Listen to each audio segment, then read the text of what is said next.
Lopez is suing her former driver for extortion. Minokin demanded $2.8 million or else he'd tell the media and authorities about secrets. Kim Kardashian being well and truly flower-bombed. A woman emptied the bag onto the reality star's head as she shouted at the top of her voice, "Fur hag." Celebrities are allowed to have their secrets, but folks like Kim K, Lady Gaga, JLo, and more have had some really dark secrets leaked by their staff that we need to talk about. In March of 2012, Kim Kardashian was doused in flour while walking the red carpet at the launch of her perfume. I think it was called True Reflection. She was in West Hollywood. Now, prior to that, she was looking super cute. She was wearing these tight black pants, a matching blazer, a bright blue blouse, like it was a really cute fit. But the flour wound up covering like the entire upper half of her body and her hair, and it looked so gross. So at the time, she and her momager, Chris, they were quickly ushered into a private room. They, cleaned up, whatever, went back out. And Kim was like laughing it off. She said, "That is probably the craziest, unexpected, weird thing that ever happened to me. Like, I said to my makeup artist that I wanted more powder, and that's a whole lot of translucent powder right there. And like, I love laughing it off. Comedy's great." Apparently, the assailant reportedly ran off after throwing the flour, but then was intercepted by somebody who worked for Kim, held until the police arrived. She was arrested, but Kim didn't press charges, so the woman was released. And at the time, it was speculated that the attack was animal rights oriented. The woman allegedly shouted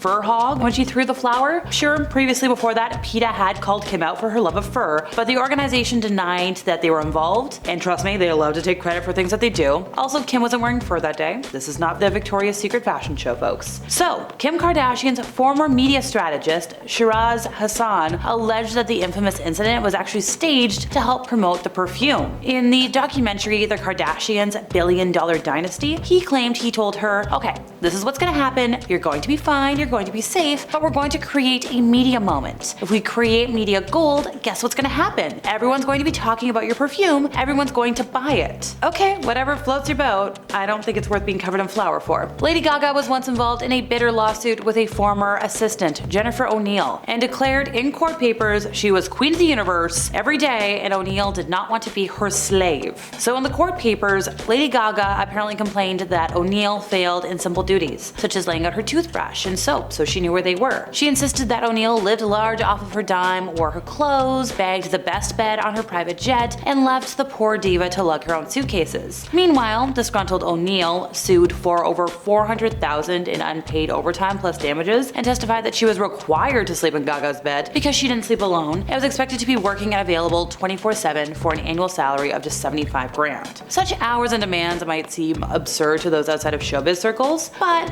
they're kind of par for the course. There's no such thing as overtime or having your own life when you work in showbiz, and thankfully the two settled out of court, but like, what was true here and what was a fib? Hakoop Manoukian began chauffeuring JLo and her then husband Mark Anthony around in 2005 before eventually being promoted to Lopez's staff full-time as her personal head of security and transportation in early 2011. Now, by September of that year, he was gone from her staff, after which he filed a lawsuit for breach of contract and wrongful termination, and this was against JLo, her company, and her manager, Benny Medina. He claimed his agreement with JLo included a $72,000 yearly salary with additional production pay, potentially increasing his compensation to $200,000 yearly. But according to news outlets, he never received that production pay or the overtime. He claimed he dealt with intolerable labor conditions, such as working more than 40 hours a week and being prevented from taking proper meal periods, which forced him to resign. Now, JLo filed a countersuit against him, seeking a minimum of $20 million in damages, claiming the former driver was blackmailing her for $2.8 million because he was threatening to expose private information that he heard when chauffeuring her around. The countersuit also alleged that he became hostile and angry when JLo rejected his desire to lead and appoint members to organize a security team for a music video production. Now, the countersuit was dismissed in December of 2012, and they wound up settling the original lawsuit for undisclosed terms in February 2013, but this isn't the only former JLo staffer we're talking about today. Scott Barnes, an incredible makeup artist. He was credited with creating the signature technique that became JLo's glow in the early 2000s. It was like the look of the era. These two worked together from like the year 2000 until just recently. He was her personal makeup artist. He worked on Hustlers with her. He worked on the Super Bowl halftime performance. He worked on everything. The working relationship and friendship was like 2 decades long. But there's been some hiccups and it doesn't seem like the two are like buddy-buddy anymore. Let me know if I'm wrong though. So he spilled the beans during an interview on the Jeff Probst show. So there was rumors circulating that Barnes and a couple of others leaked plans of J-Lo and Marc Anthony's secret marriage to the press, and nobody was talking to Barnes after that. He said, oh my gosh, nobody would talk to me. Now when the truth came out that he did not leak the news, he didn't even know about the wedding ahead of time, he got a phone call and it was like, hey, there's a big misunderstanding, we have a lot of stuff coming up, I really miss you, let's just get back to work. And great that he was so diplomatic in talking about all of this, considering it was like a whole fallout, but it's very clear he never got a direct apology.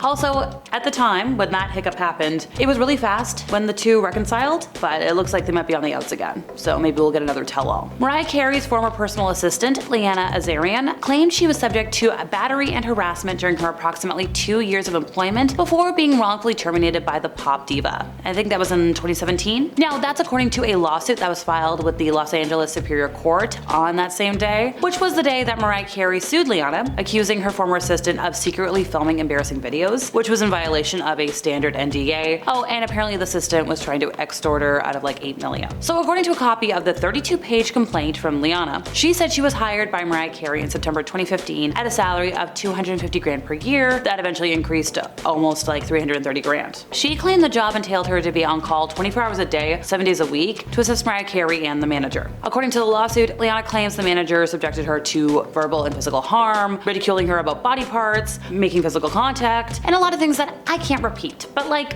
look it up. On multiple occasions, Leanna claimed the manager tackled her to the ground and then like did things to her. And apparently, according to the lawsuit, Mariah Carey knew about and was present for a lot of this alleged mistreatment and like allowed it to continue. And when Leanna complained about the conduct in October 2017, she was let go. So obviously she sued for battery, discrimination, harassment, and wrongful termination. According to a lot of news outlets, Mariah Carey's lawsuit accuses Leanna of being a grifter, a peeping Tom, and an extortionist, and claimed Leanna secretly filmed Mariah engaged in personal activities, which, if revealed, would be personally embarrassing and professionally damaging. Well, Leanna displayed the intimate videos allegedly to her friends and coworkers, and she said, hey, if I'm ever fired, I'm gonna sell these for a profit and buy myself a home. Well, girly pop, where are the videos? Because if they're not on the internet, she didn't do it. In an interview for the unauthorized Anna, a biography, Anna Wintour's garden designer, Miranda Brooks, said that Anna Wintour didn't like vegetables and therefore refused to plant a veggie garden at her Long Island home. Now, if we're talking about all of Anna's former staff, being her assistant was apparently exactly like how it was portrayed in The Devil Wears Prada. Love that movie. She has 3 assistants at any given time. Her first,